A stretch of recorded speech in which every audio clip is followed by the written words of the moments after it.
In St. George, Utah, first part of May 2026, there was a threatening call made to Desert Hills High School, which triggers a multi school secure status. What does that mean? One call comes in, obviously in a small area, there's obviously a threat assessment, they shut down all the schools.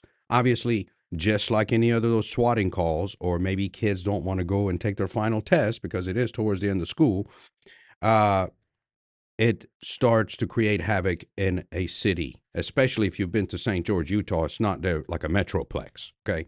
Now, why is that important to understand and keep up with what's going on? There's a huge movement over the last several months with swatting calls. It started with a guy that's a Romanian that was basically instigating people to do that in the United States. He was sentenced earlier this month on federal charges. But what we have to be concerned with is copycats. Kids, teenagers, high school kids, they're on, gaming platforms and they're getting these ideas. They're getting introduced to these disruptive behaviors that seems fun to them.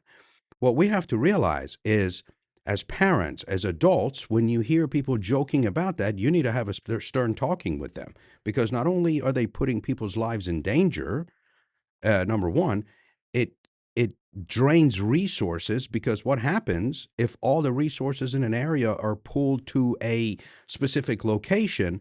There could be other crimes that are taking place, violent crimes, robberies, murders in other places where law enforcement can't respond. So if you're a parent, if you're a teacher, if you're an adult that's around a bunch of teenagers and they're joking about things like this, you need to have a stern talking with them.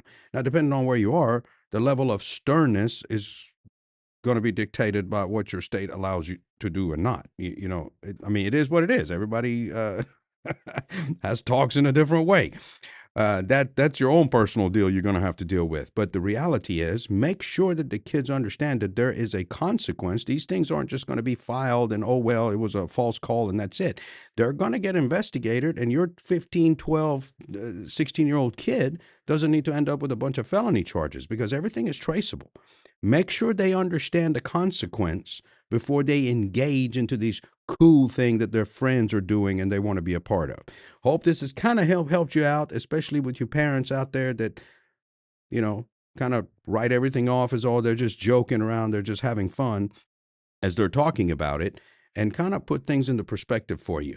For everybody else, be vigilant. If you hear somebody doing that, you need to notify the authorities because at this stage you don't know who's being serious and who's not because there is a lot of radicalization and indoctrination that happens online, and it's always better be safe than sorry. Thanks for watching. Make sure you share, click, like, follow, comment, and be safe and be vigilant out there.